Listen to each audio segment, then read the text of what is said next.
Thank you so much for downloading with Happy Choice Art. Today I'm just going to go over what worked for me in the classroom and kind of just how I do things. So here you'll notice that this is the Google slide.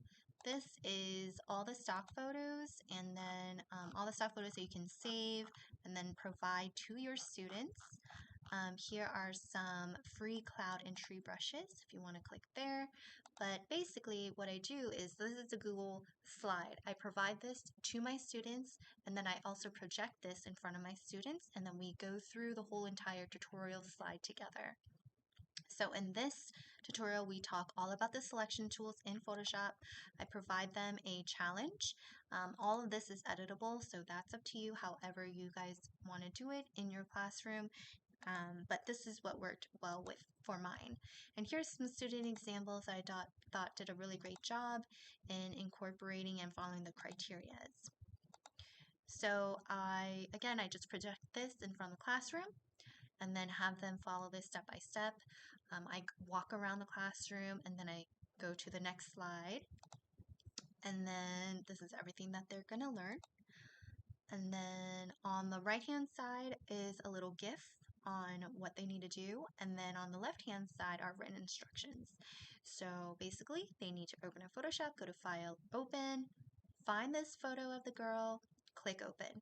Very simple directions. This one is just an FYI 3 ways to zoom in and out. Again, all of this is in PC hotkeys. However, you can change it to Mac if that's more comfortable for you guys.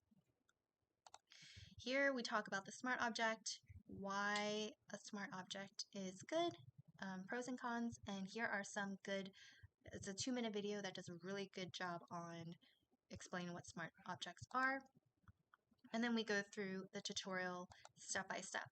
We talk about the layer mask, we talk about why it's very important, and I make it very, I tell them never to use the eraser tool, and then to understand a layer mask first.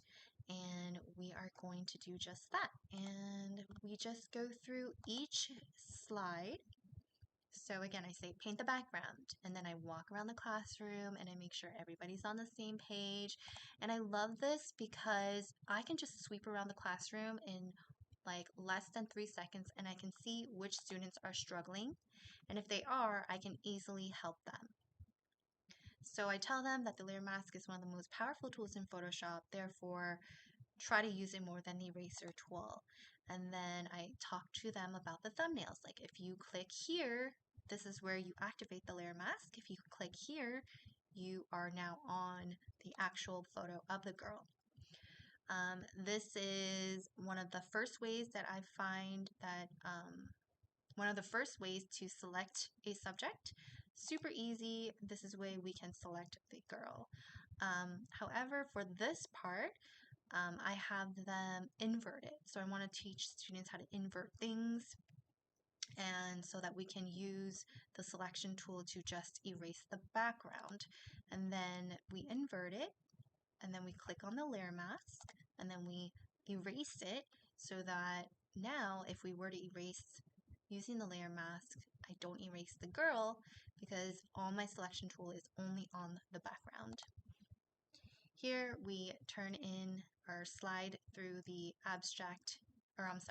the Lotte Tower, and in this one we use the quick selection tool to select it. I tell students that to use the quick selection tool as a brush, and we are using the bracket tools to adjust the size of the brush. And then we try to get rid of it. We use Control T, transform, to adjust it to our liking. And then we're going to try a new selection tool, which will be the magnetic lasso tool. And then we show on each one how to do that. For this one, we use the object selection tool, and then we easily select it. And I talk about like the stems of this, like using this with like the magnetic lasso tool is almost impossible. Using this with a magic wand is also impossible. But if you have a really concrete background, a very simple background, and the object is very contrasted with the background, then you can easily do this with the object selection tool. So I kind of talk about the importance of each selection tool, and depending on the photo. Then we go into adjustments and how we can just play around with each layer, and we do need to clip it in order to only adjust that layer. Because if we don't clip it, then it's going to adjust the entire image. And basically, we play around with it. I let them kind of play around, and then when they're done, I have them export it, and then I have them turn it in for a grade. Now, the reason why I do that is I find it, there's some students that are absent and some students that just don't want to do the tutorial, but I make it a grade so that they have to do the tutorial, and I know that they understand these skill sets and they actually have these tools to work with for their final projects. Then I go over Unsplash and Pexels again, tell them the challenge again, and then the criterias, and I let them loose. I let them go ahead and find different photos that they want to use for their self-portrait, and then I give them about like 2 days to plan, and then I give them about 2 more days to execute. So other than that, they had a lot of fun with it. They learned a lot. If you have any questions, please feel free to reach out to me at happychoiceart@gmail.com.